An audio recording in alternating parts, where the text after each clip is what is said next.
Sermon 182 de saint Augustin, suite. Voilà bien le loup. Tendons des raies pour nous préserver, poursuivons-le, saisissons-le, puis égorgeons-le. Oui, égorgeons-le, mort à l'erreur, mais aussi salut à l'homme. Ces seuls mots que je viens de prononcer, saisissons-le et égorgeons-le, mort à l'erreur et salut à l'homme, tranchent la question. Mais rappelez-vous ce que j'ai avancé, car si vous oubliez la question, vous ne comprendriez pas la réponse. Tout esprit qui nie l'incarnation de Jésus-Christ ne vient pas de Dieu. D'où vient-elle donc s'écrie aussitôt le manichéen. S'il ne vient pas de Dieu, il vient d'ailleurs, et s'il vient d'ailleurs, voilà mais de nature. Retenez bien cette objection et reportez vos esprits sur ces mots. Saisissons-le et égorgeons-le, mort à l'erreur et salut à l'homme. L'erreur ne vient pas de Dieu, mais de Dieu vient l'homme. Encore les paroles qui renferment la question « Tout esprit qui nie l'incarnation de Jésus-Christ ne vient pas de Dieu », j'ajoute « Par lui tout a été fait ». Jean 1, 3. Que tout esprit loue le Seigneur. Psaume 90, verset 6. Mais si tout esprit ne vient pas de Dieu, comment l'esprit qui ne vient pas de lui est appelé à louer le Seigneur ? Oui, que tout esprit loue le Seigneur. Je vois ici deux choses, je vois un malade, guérissons le mal et sauvons la nature. Le mal n'est pas la nature, il en est l'ennemi. Supprime le mal qui te fait languir, restera la nature qui te portera à bénir. N'est-ce pas contre le mal et non contre la nature que se déclare la médecine ? Tout esprit qui nie l'incarnation de Jésus-Christ ne vient pas de Dieu. C'est en tant qu'il nie cette incarnation qui ne vient pas de Dieu, attendu que ce n'est pas de Dieu que vient cette erreur. Pourquoi, mes frères, notre régénération ? Pourquoi une seconde naissance si la première est parfaite ? Cette seconde naissance est destinée à réparer la nature corrompue, à relever la nature tombée, à réformer et à embellir la nature dégradée et défigurée.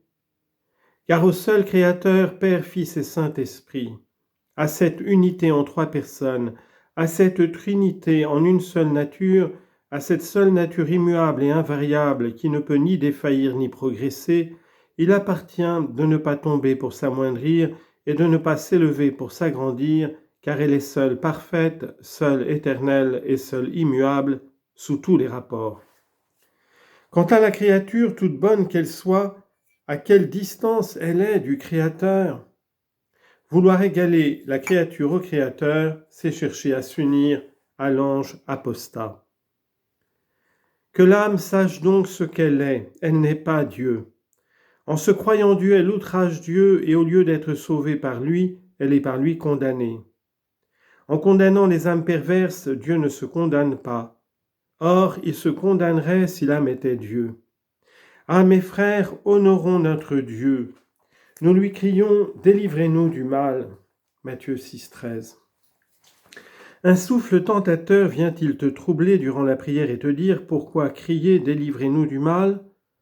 Ne prétends-tu pas que le mal ne subsiste pas ? Réponds-lui « C'est moi qui suis mal, et si Dieu me délivre du mal, je serai bon, de mauvais que je suis. » Ah, qu'il me délivre de moi pour que je ne me jette pas en toi. Quant au manichéen, dis-lui, si Dieu me délivre de moi, je ne m'abandonnerai pas à toi. En effet, si Dieu me délivre de moi qui suis mauvais, je serai bon. Si je suis bon, je serai sage. Si je suis sage, je ne m'égarerai pas. Et si je ne m'égare pas, je ne pourrai être séduit par toi. Oui, que Dieu me délivre de moi pour que je ne me livre pas à toi. Le mal en moi serait de m'égarer et de te croire, car mon âme est remplie d'illusions. Psaume 37, verset 8. Pour moi donc, je ne suis pas lumière, lumière, je ne m'égarerai pas. C'est ce qui prouve que je ne suis pas une portion de la divinité. En effet, la nature de Dieu, la substance même de Dieu ne saurait tomber dans l'erreur. Or j'y tombe, moi. Tu l'avoues toi-même, puisqu'avec la prétention d'être sage, tu travailles à me sauver de l'erreur. Mais tomberais-je dans l'erreur si j'étais de la nature de Dieu ? Rugis et rends-lui gloire, Je soutiens même qu'aujourd'hui encore, tu es dans de profondes erreurs. Et tu avoues, toi, avoir été dans l'égarement. C'était donc la nature de Dieu qui s'était égarée, la nature de Dieu qui se plongeait dans la débauche, la nature de Dieu qui se livrait à l'adultère, la nature de Dieu qui commettait des abominations, la nature de Dieu qui marchait en aveugle, la nature de Dieu qui se précipitait en toutes sortes de forfaits d'impureté, rougit et rend gloire à Dieu. Tu ne saurais être ta propre lumière. Non, non. Il existait une lumière véritable. C'est par rapport à Jean qu'il est écrit, il existait une vraie lumière. Sans doute, mais il est parlé ici de la lumière véritable.